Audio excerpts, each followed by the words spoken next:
In this video, I'm going to show you how to get the integrated laser sight in Once Human.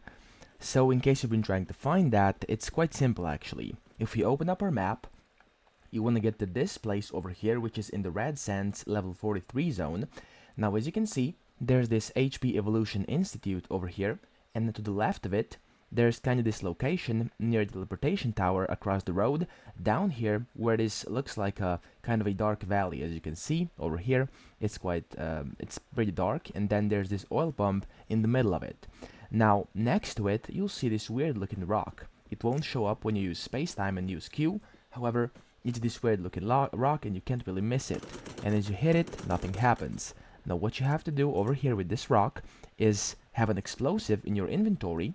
For me, I have a grenade, and you want to throw it at that rock. So over here, I'm going to throw it. There we go. I threw it, and in a second there, it will explode. And once that explodes, you can walk up to it, and there will be a loot crate that was located inside that rock.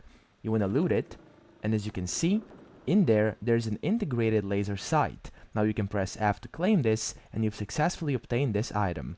So, I hope this video helped you out, and if it did, please subscribe to the channel and help me out as well.